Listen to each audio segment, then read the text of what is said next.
Yeah, we should be live. I think you're waiting here. Hello, guys. I hope you can hear us and see us well. I think so.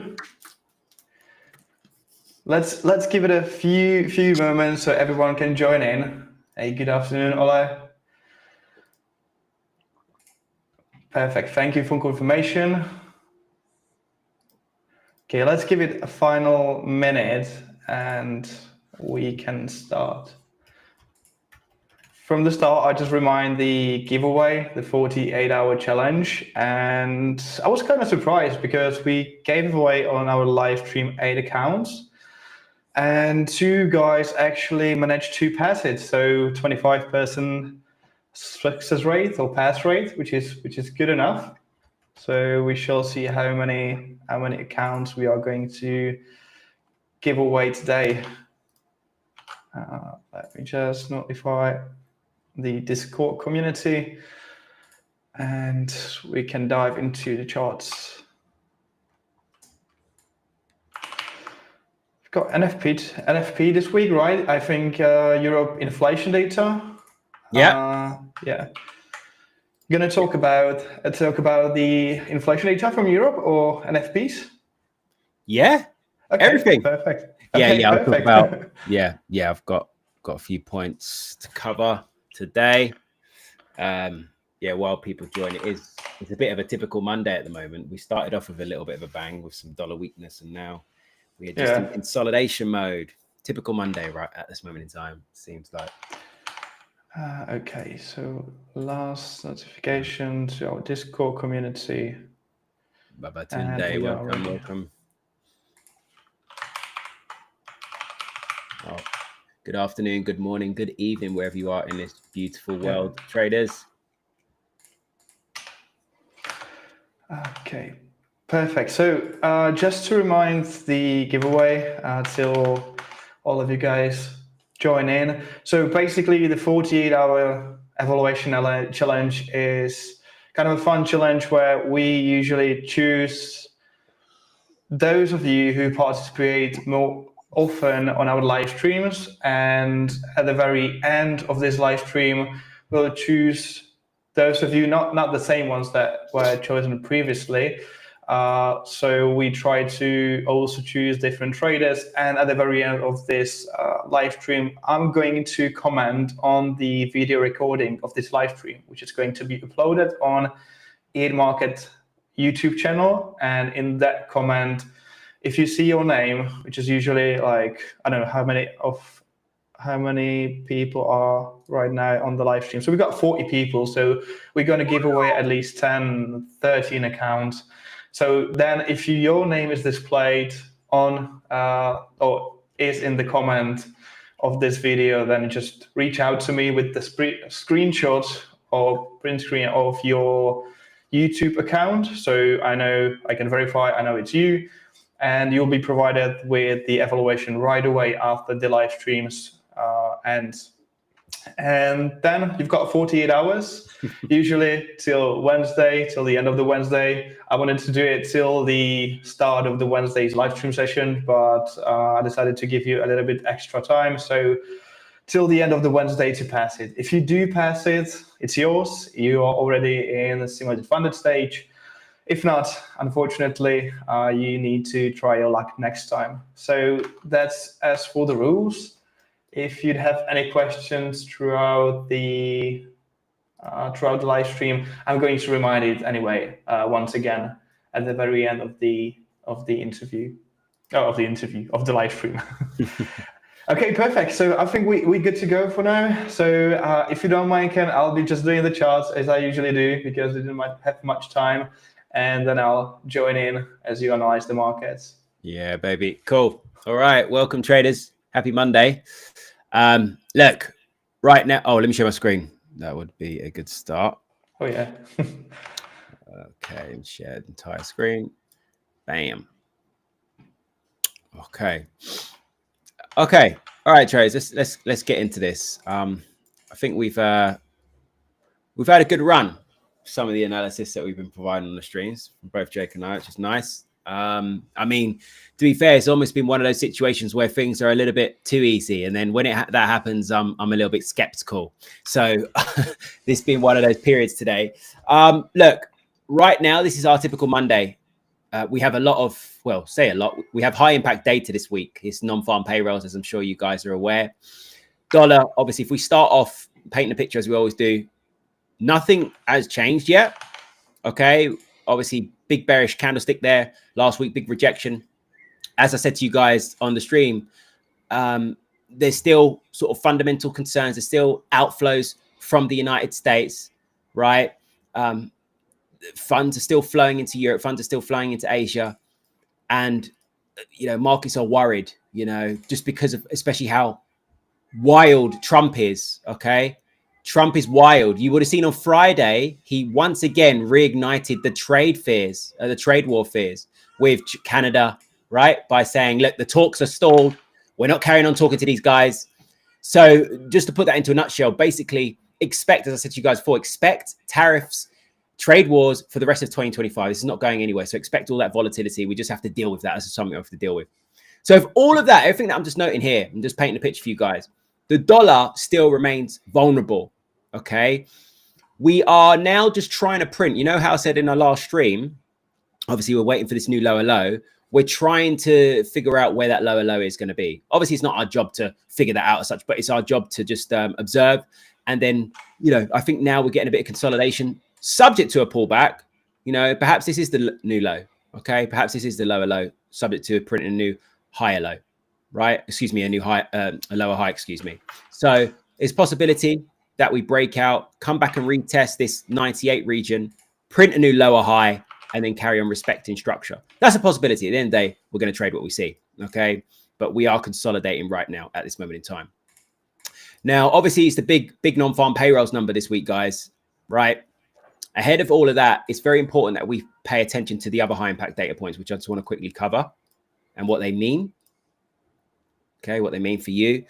Look, we've got Powell this week. Okay, Fed Chair Powell. I think it's just worth of note. This guy never really comes out with fireworks unexpectedly. He's not really exciting like that.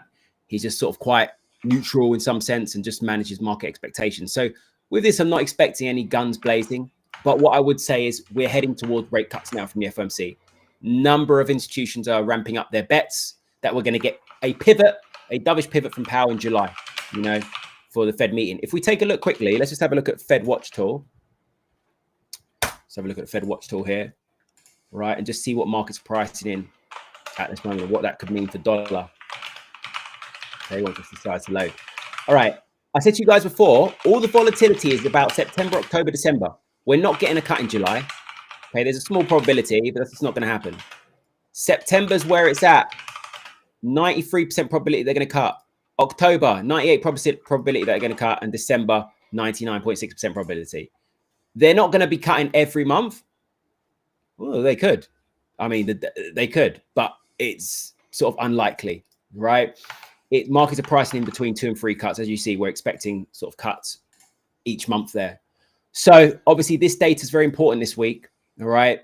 Obviously, I've said to you guys, we've had a slowdown. When you look at some of the key economic data points in the United States, markets didn't really care about this manufacturing services PMI.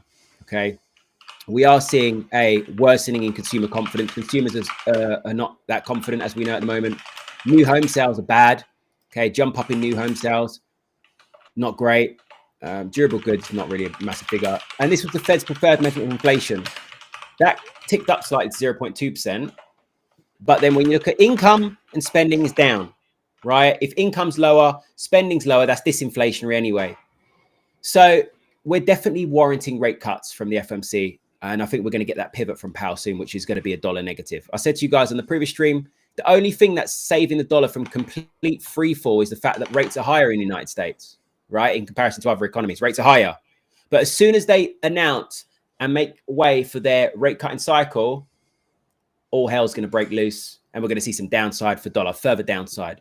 You know, I said, let's keep an eye on 96.50 is the next major zone for me, right? Now, again, non-farm payrolls in focus. Non-farm payrolls in focus. We're expecting a softer number this time around, 120K. I mean, I wouldn't be surprised if we get a number south of 100. Why? Well, the average unemployment claims on a weekly basis has been jumping up. When you look at unemployment claims on a weekly, all right, yeah, last figure was a bit better, but the average is jumping up quite significantly from where we were having these low 200 numbers. Now we're getting towards the mid-high 200. So I'll keep that in mind. But then also when you look at the NFP, right, the previous numbers keep being revised higher. Excuse me, worse. They keep being revised lower. So we're getting worsening in the labor market picture. The amount of jobs being added to the economy. Wages, important, right? This is expect to see disinflation. We saw personal income dropping, personal spending coming down. Perhaps we're going to see these wages, the official government wages numbers come lower. And then the unemployment rate expects to tick higher, which I'm not surprised about because, you know, the last reading, it's been steady at 4.2% for a while. But then unemployment claims have been jumping up. So I'd like to see this reflected in this number. So overall, put that in a nutshell for you guys. I do expect dollar downside. I would like to expect dollar downside on these figures this week. I'd like to see bearish numbers. All right. I would like to see some bearish numbers. But there may be some hope for the dollar ahead of that with, you know, perhaps ISM manufacturing services. Let's see. All right, let's see. But I still do remain dollar bear until I'm proven otherwise. Now, what does that mean for euro? Let's talk about euro. I've got a couple of things to talk about euro. Let's bring up inflation data. Right, see what trades we're looking at potentially for this week as well. Okay, so we've got CPI data. The good thing about euro, like you see this now, it's not really high impacts. The reason being is because ECB have got inflation under control. You see inflation's gradually coming down, down, down. This is good. So now it's not really much. I don't see it much of an impact anymore because it's heading in the right direction. You know, we're seeing disinflation. It's under control. ECB have been gradually cutting rates. The euro economy has been stable. PMIs are generally stable. We're in a good place, which is why money's been flying into Europe. You know, it's steady in comparison to the United States. We haven't got a crazy president announcing all these tariffs against everybody, right? So what does that mean for euro? Look, guys, last week, again, bullish candlestick. Remember, we were looking for the upside. We're still, when you look at it, we're still in this obviously higher high, higher low structure. I would still like to see, like I said with the dollar, I'm waiting for official confirmation that to see that pullback, right? So we've got last week's high here. We haven't quite taken out last week's high yet. We obviously had a pop to the upside this morning in early hours on Sunday, Monday. Look here. I would like to see this push into the upside. And if we really, really want to get, you know, a pullback, take out this high, reversal candle, and then we go and print a new higher low down here, potentially at 116. Or maybe it's at this 117 area. We'll see.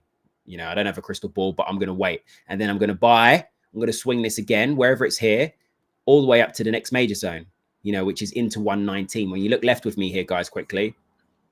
Yeah, 2020, these levels were last seen. Excuse me, sorry. When we were pushing, when we were in this direction, 2020 here, look, you see, came into this zone. Really, there's no reason as to why we can't pop in right into 119 up here if we get that zone mark correctly. So from where we're at now, look where we're at. Yeah, 117.20. Next swing major zone is 119. So potentially like just shy of 200 pip rally or a swing up for grabs there. All right, obviously nothing's guaranteed. The history repeats itself. The macros still remain bearish in terms of the dollar. Euro fundamentals are sound right now. We're just looking at a case of buying these dips, but this is Monday today, so we're consolidating. What are we doing right now? Well, we're coming up towards New York Open. Potential liquidity sweep here, not as clean as we've seen in the past, but we've obviously breached very briefly just via the wick, breached the Asian range low here, quickly sucked back above. Possible. Let's see how this following 30-minute candle closes. If we get a closure above, potentially we could be swinging back to the upside. But we had that classic morning manipulation here today. Look, fake out above Asian range high, closure below, and then come back down to test the Asian range low. You know, and then now we've got it on the reverse end, and potentially we're going to go and swing to the upside. So I'm monitoring this at the moment. All right, I'm monitoring this. I don't know whether we're going to get full commitment because it's a really, really shady day today. Just a really quiet day, but a bit of consolidation, potentially moving within this flag, subject to a breakout. Let's see. All right. I tell you, like I told you on the last stream and the stream before that, I'll get excited when I see the confirmation. You'll know when I'm looking to enter, and I'll tell you. But right now, I'm just monitoring. I'm not overly convinced at the moment because this is Monday price action, so I'm not excited at the moment. I'm not aroused right now. let's I'm just double checking the questions because I'm just conscious I'm speaking a lot, and I do want to engage with some of you guys. Yeah, EU has been pumping very hard, Uche. It just, it's one of those things where we have to be a little bit cautious because we could argue that we're a little bit overbought. Everyone's long right now, euro dollar, so it's something we have to be cautious about. Why is Pro so aroused? I said I'm not. If my setup appeared, if things look aligned technically, then I'll be aroused. Aroused for that execution of the candlesticks. We'll look at dollar yen in a moment as well. Okay, I'm just going to jump over to GU. In terms of this week, there isn't any major data for the pound. Okay, no major data. I'm just going to bring up the calendar again just to make sure I haven't missed anything, but I'm very sure that we haven't got anything major for the. Okay, we've got Bank of England Bailey, but I don't think we're expecting anything there as well. But let's keep that in our minds because we're just trying to decipher when the next Bank of England rate cut's coming, whether that's coming in August or whether they're going to delay that slightly to September. So if we jump back to GU at the moment, similar to Euro, guys, but a little bit more bearish. Okay, quite a substantial bit more bearish on the daily right now. Last week, obviously, a big bullish candlestick. I said to you guys, look, the trend is our friend. The structure is our friend. Pound fundamentals. The pound fundamentals aren't the best, but I would lean towards, obviously, GP upside versus the dollar at the moment. Okay, remember our staircase here. High highs, high lows. Bam, bam, bam, bam. We've printed that high high. Remember I said before, every time when we get that breakout of this consolidation, it's forceful, right? Get a nice big erect candlestick there, breaking through. Nice big erect candlestick breaking through. And a nice big erect candlestick breaking through. And now we are looking for that potential pullback and to obviously print a new higher low, and that's when we're going to potentially buy in the dips. Like when you look left with me again, guys, okay, similar to Euro, we can be heading to 138.50. We can be heading towards 140. We've seen it in the past. We've got a lot of momentum. We've got clear structure right now. I'd like to see that continuing higher before we get any sell-off, before we get any drastic correction. Okay. How do you decide between using fundamental and technical analysis? It's a good question. For me personally, my fundamentals are why it's moving the way it is, right? Whether it's any asset, you understanding what all the influencing factors, and then my technical analysis is my when. You see how I'm talking about structure, right? The fundamentals right now bearish for the dollar, but technically it's going to be my when. And when is potentially, for example, if we're looking at this structure here, is when I want to go long, I'm waiting for that new higher low, to then swing for a higher high, right? So long as the fundamentals remain intact and nothing's changed drastically, that's how I trade them, okay? I don't just go and look at one data point here, for example, look at non-farm payrolls and be like, yeah, this is bullish or bearish dollar, right? On the back of it. I said this before on my stream. If you imagine I've got a set of scales here, I put all my bearish stuff on one side, my bullish stuff on the other, and whatever one tips heavier, whatever one's heavier, after adding each factor, whatever one's heavier, obviously that produces my bias, my fundamental bias. Okay, I hope that makes sense. How do you reflect this theory on the intraday structure that has more noise? Yeah, it's a good question. I think. Look, for me personally, there is so much noise, on the lower time frames. Like when we look at the 30-minute now, for example, as opposed to that broader trend that we see on the weekly, that we just saw, there is a lot of noise. But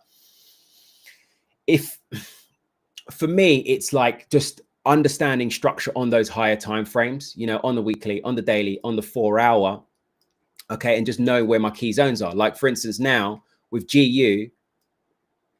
Really, my next major zone is down here, so whatever is happening on this lower time frame as such right now, I don't really care. Okay, I know where I want to buy, and I know what I want to see in terms of market structure on the higher time frame, and it's potentially coming down to here would be of interest, but yeah, I don't really pay attention to a lot of noise. Obviously, I do intraday trade, don't get me wrong. Like for example, with Euro, as I said, if the opportunity presents itself here, let's take longs, right? Those longs before that we called on the stream where we had those double bottoms down here on intraday, they fit in with the overall structure as well, the overall trend. So on an intraday, I'll be looking to get in. For me personally, there's a number of ways in which I trade, but Asian range, liquidity sweeps for then continuation. Take out retail guys thinking we're entering a bear market and then carry on continuation. So I like those liquidity sweeps. I like those periods of consolidation subject to dips being bought or sold, whatever trend we're in. Hope that makes sense. Yeah, man. Jake, do you want to add anything for our carry on? Because obviously I'm talking a lot here. Yeah, no problem. For the euro and pound, I'm still long against the US dollar. Couple of reasons. First, being fundamentals that you already covered. Second reason, both euro USD and pound USD even more are on retail sales. I mean, retail traders are heavily bearish, while having institutions still bullish, because if you check COT reports, they're still suggesting there's more long positions from institutions, while the retail sentiment is about 70, even 70 plus sell. So once you have retail traders selling, there's usually a sign that we are going to create a new high very soon. If also we have institutions buying. That's for the first one. The second one is that indexes are still pretty bullish on euro and on pound. Gold, you've covered it. So I'm pretty much on the same page with you. Looking for buys. Yeah, the most difficult question, the hardest one usually, is where to enter those longs. I think you had a level 1.165. Was it your level on Euro USD? Sorry, level 1.165. You had it highlighted on Euro USD. 116.50. Yeah, 116.50. I think because that's, in my view, like anywhere between. Yeah, I don't think that that's going to happen. But sorry. mostly thinking of where to enter, and one of the levels for entering market as soon as possible is 1.168. If not, that's not going to happen, and I'll probably get my stop loss hit. Then I'll be probably re-entering again on 1.16, 1.165. That's probably my idea for Euro USD and GBP USD. There are also levels which I don't think we are going to get to, but I would love to enter at 1.362, which is a really good level, at least from my view. So 136.20. Levels, yeah, agreed. Yeah. So these two levels on Euro USD and GBP USD, I'll be closely watching. Yet I'm not sure if we're going to get there. As I was saying, I've got this tested, but when there's so much of retail sentiment towards bearish, so in shorts, while institutions are still heavily buying, then it usually goes right away. So maybe we'll have another long wave tomorrow, creating new highs on both. So that's what I'm actually thinking about right now. Yeah, definitely. Yes, agreed. We're aligned. Yeah, I think that could potentially happen. Just a few things. Why is the keyboard so loud? Yeah, Nick, I thought he was smashing that to pieces myself. Like when I was talking, I was like, "What's going on here?" Really? Having a fight with a keyboard. Okay, sorry guys. I'll mute myself whenever I'm not speaking. I didn't know that, to be honest. Didn't know that.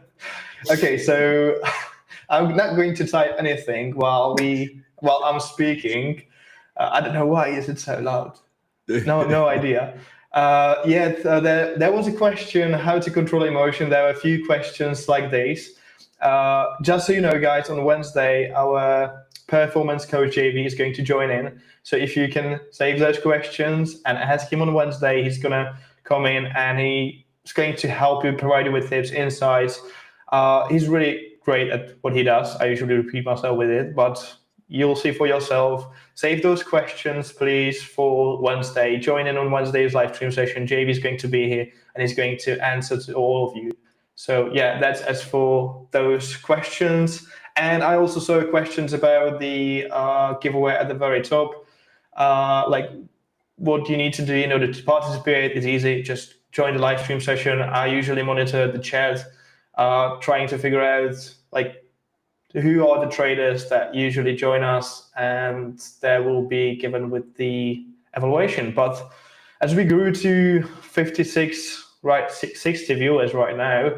I'm pretty sure, yeah, we are about to give you 15 accounts at least. So looking forward to see those results. And from the last giveaway, you've got about 25% chance to actually pass. So that's just for what I saw in the chat. And I'm going to pass it back to you. I'm going to mute myself because I'll be typing, so everyone can hear also you.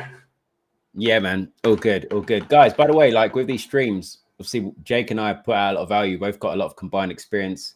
So, you know, if you have any trader friends, trader community, recommend to them to streams. And then obviously you're giving your friends a chance, obviously, to win free challenges as well. So it's I mean, it's a no-brainer. You know, it's no brainer. Share knowledge. Knowledge, power is share. Power is gained sharing knowledge, not hoarding it. Stop hoarding it. Share it with your friends. Eventually, so we're hoping you gain insights, market analysis, so you prepare for upcoming week. Also, JV's joining us more often on these live streams, so providing additional value from beyond the charts, trading psychology, decision making, controlling emotion. So hopefully we overall just trying to help you improve your trading while also keeping it a little bit entertaining. So and also it keeps me entertaining watching you guys trying to pass the challenges. So that's as a bonus. So yeah. Nice. Yeah, I forgot. Sorry, JV. If you are listening as well, I do apologize. We're actually all angles are covered, literally every angle, so which is amazing. So yeah, cheers, Jake. Yeah, I'll go over to gold. I'll go over to gold. I know everyone's talking about gold at the moment. Look, if we start off, let's just start off on a weekly moment, guys. Okay. Look, price action's obviously topped out for now, as we said before, and the reason being just for now. Okay. The reason being, obviously, all this upside, as you know, was largely driven by the geopolitical tensions, which are at obviously a ceasefire right now. We're at a verbal ceasefire. So obviously expect the unexpected, where anything could just happen. Okay, especially with the history of what's been going on in the Middle East, we know anything could just happen. So obviously gold has come off, but we haven't really done much because we're just back in this awful range, which we've been in really since April. Look at that. We had a fake out of this range and now we're back within it. Horrible. So expect some range trading for a little while, guys. Okay. Expect some potential range trading for a while. I mean, I don't even think NFP will force a breakout of this range, to be honest with you. It's going to take something heavy, you know, a heavyweight punch from Mike Tyson in his prime to force a gold breakout. So yeah, I think we're due for a bit of consolidation for a while. So weekly just remain bearish. We're just sucked back within this range. On the daily, we've caught a bit of daily support here around 32.80. So you see this zone here. I'm not just making it up. It's just sort of there. You can see a valid zone. And we're just sort of sticky there at the moment. All right. We've sort of wicked below and now we're just holding. If we look at structure, obviously, as you guys know, my engine is for market structure. I really like to understand sort of 4 hour, you know, when I'm looking to get in on potential swing trades. And at the moment on the 4 hour, guys, I know you guys can all see it, right? You don't, look at it. It's at the moment we're in this sort of pullback phase. We are in a trend to the downside right now on the 4 hour. We are printing lower highs, lower lows, right? That structure is being respected. And obviously, arguably now we're potentially printing a new, this is maybe a new lower high. Let's see. Obviously, we've had a bit of a evening star there being validated with a bearish closure below, subject to potentially printing another lower low, you know, and then coming down here. Just keep in mind, you know, when we are range trading, just be aware of that, okay? When we're range trading, just note that we have key levels, right, in a range. So if we just mark up this range, okay, obviously this was obviously the fake out. Some people will extend that. I'll just keep that there, you know, because this is where the bulk of the price action's been sort of respected and been contained. And obviously that fake out, and now we're back within. So if we do carry on to the downside, as you see with that 4 hour structure, just note where that next key level is. And really it's the lower part of this range. We'll just mark up horizontal line here just so we can get a bit more of an accurate understanding. It's around 32, you know, basically protecting 3,200. All right. So if we do come down, just keep in your mind, if we come down here and we haven't had any drastic fundamental news, we're most likely, obviously, don't quote me on it being financial advice, but we're most likely going to bounce off here because it's a big weekly area. Whenever we have these big areas on a higher time frame, just note we're likely to bounce. So that's possible, and then we'll come back up towards the top of the range. Okay, so right now structure's bearish. I wouldn't be jumping in on longs unless you're an experienced counter trend trader, because I mean, it is, the structure's there. We are to the downside. You will be counter trend trading if you're sort of taking longs from here, in my opinion. So yeah, that's my view on gold, right? That's my view on gold right now. It's just sort of unsexy, sorry, but we're in this period of consolidation and we can expect it for a little while. I don't know what your view on that is at the moment, Jake. On gold. Yeah. Yeah, hard to tell. Actually, you nailed it, saying that we are currently holding on a support 32.80. Oh, sorry, yeah, 32.80, which, well, still holding, to be honest. So I would probably need to see, and I don't want to take short on gold because I'm a swing trader. So for me, it doesn't really make sense to go short. Yeah, if you guys are day traders, we are in the short term in a bearish market right now, at least in the short term. But for me, I would need to see a bigger bounce. I wouldn't be against like gold reversing right now at this level if we can hold it this week and even bounce from it. Yet if we create new high from the, what is it, the level 33.50, then I'll be probably thinking about new longs. But to me, right now, not a trade. Not sure if we're going to bounce now, and I'm not going to trade against the gold, at least at this moment. So yeah, that's my point of view. But I saw a lot of traders trading gold towards the downside. A lot of sellers right now. Yeah, there are a lot of sellers at the moment. Yeah. So if you're day traders like them, I mean, yeah, you can actually catch some good trades on gold as it's falling. What's happening with the E8 traders with their long positions? I bet they're sad right now. yeah, they're pretty sad right now. Yeah. I didn't check with those that I have my focus on, those traders who are swing traders trading gold, because I like the way they trade. So I'm going to check, and I'm going to get back to it on Wednesday. But I think if the trend, the market structure changed, I think they notice and they should be out of it.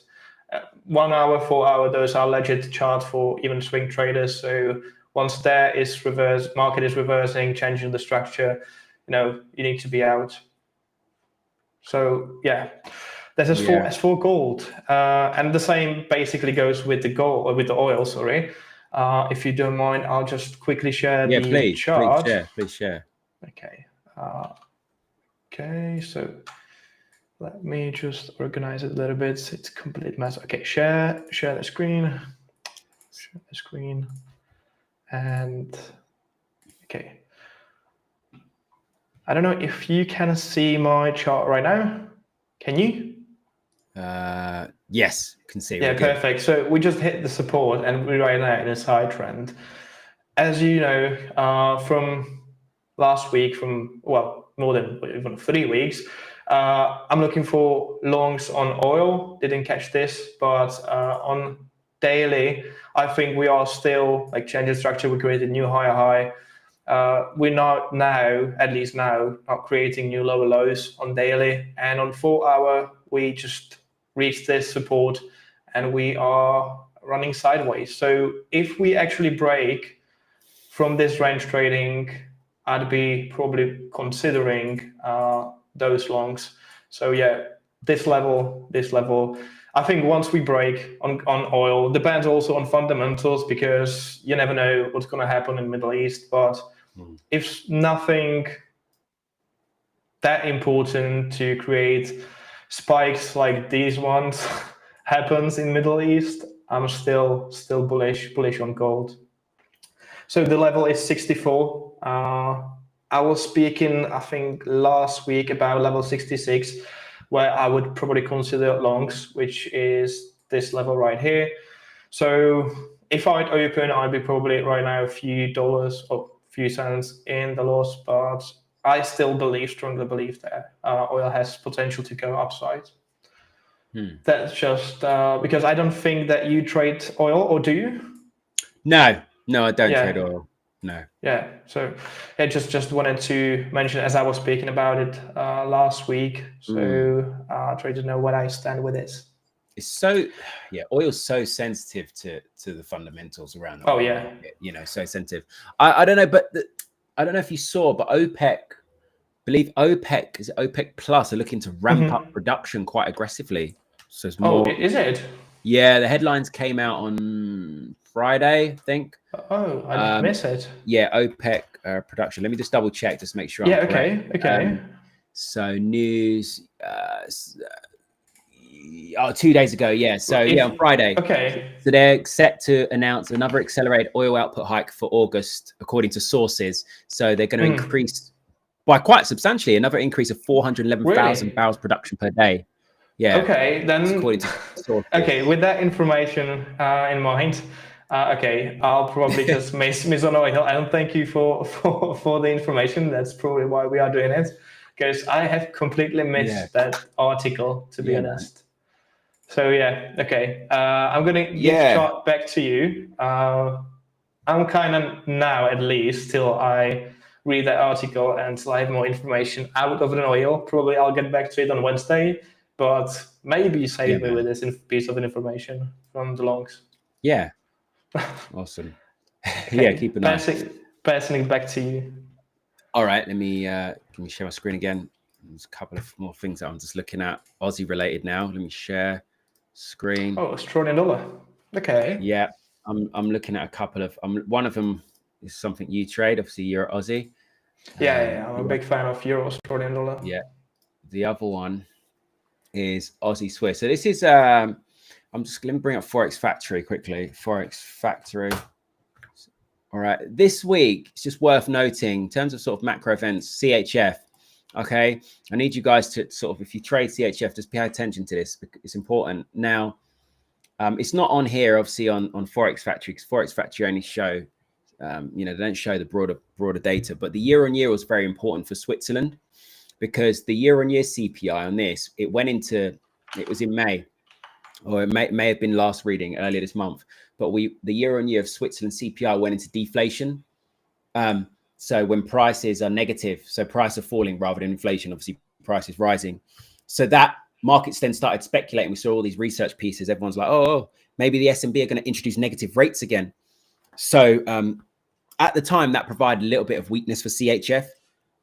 But so let's keep an eye on this on Thursday. I think inflation is expected to pick back up across the board. So obviously that would provide some strength for CHF, because if we can avoid negative rates, that's obviously a positive for the Swiss franc. Now, what it is I'm looking at is Aussie Swiss. A lot of these Aussie pairs, if you look at, a lot of these Swissy pairs are moving the same. We're seeing gradual money coming back into CH. Well, saying graduals, look at it. It's been trending to the downside for a long time, for months. The structure's so clear with these high highs, high lows.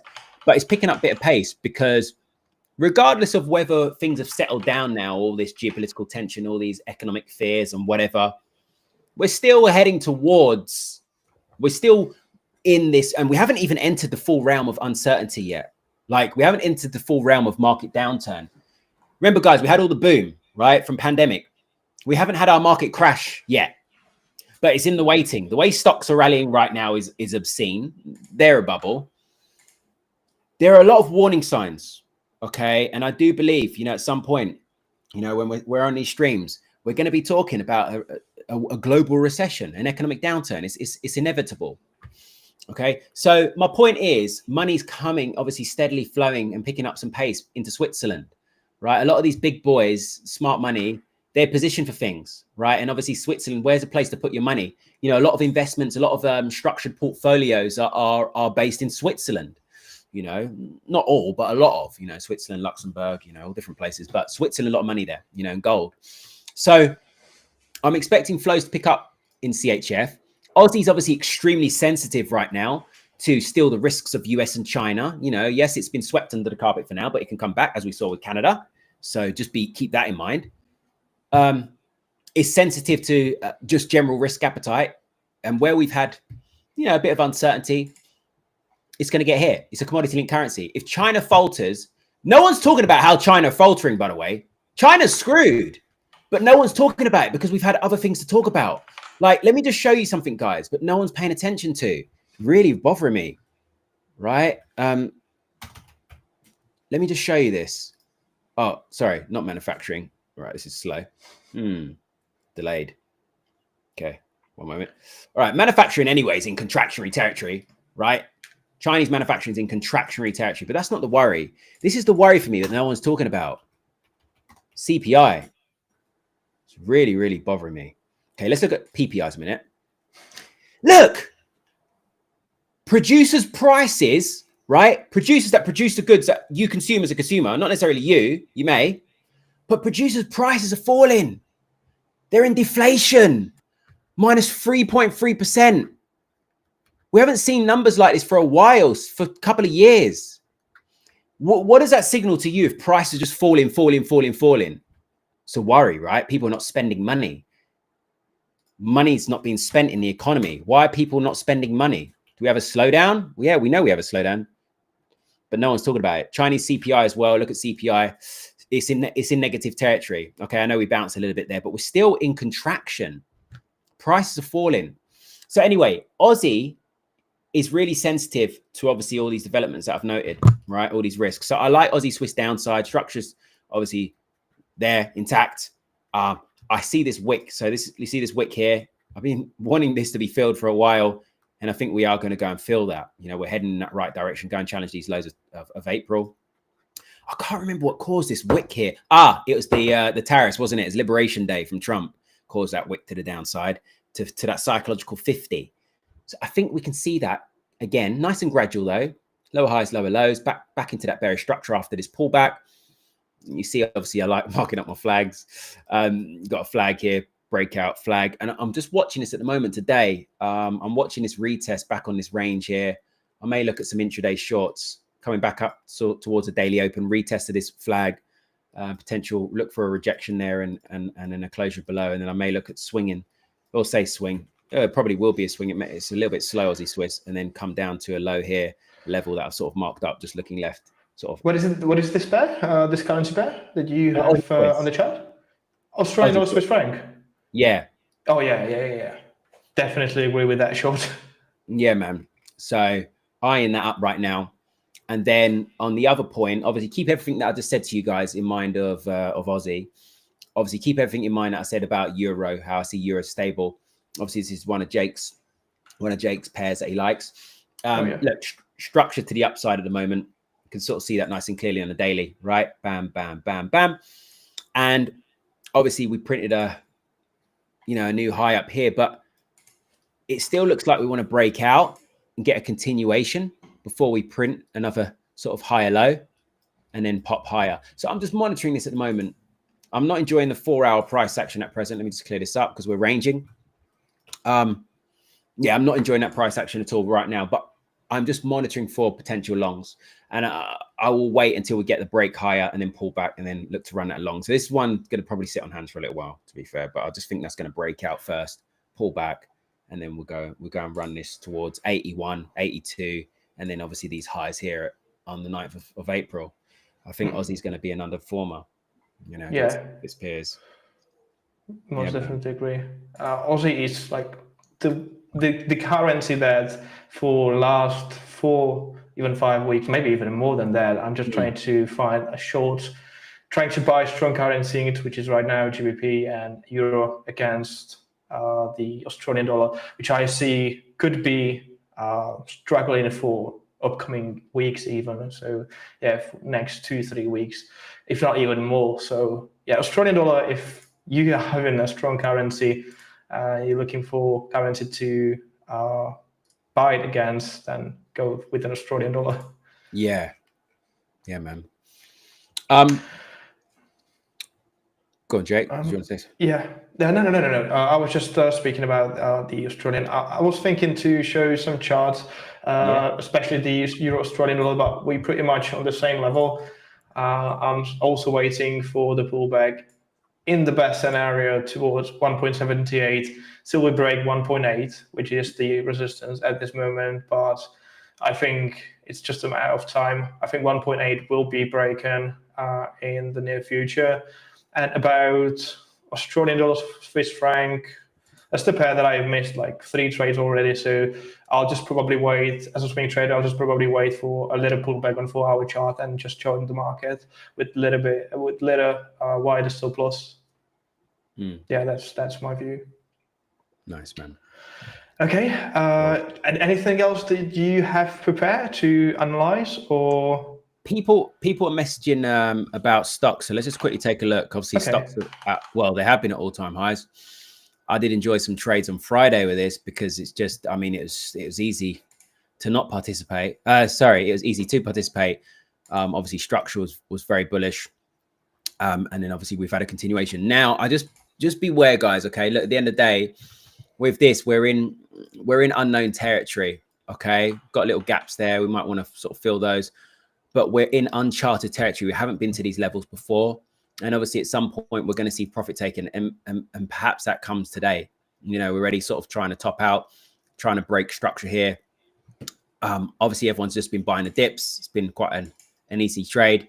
We're just getting the open. We just obviously had the open about 15 minutes ago for stocks. It's obviously quite starting off on the back foot. I'll be honest, I don't know. Okay. And if this structure gets broken, you see how we're printing higher highs, higher lows. If this structure gets broken, then obviously it's going to have a much deeper pullback. All right.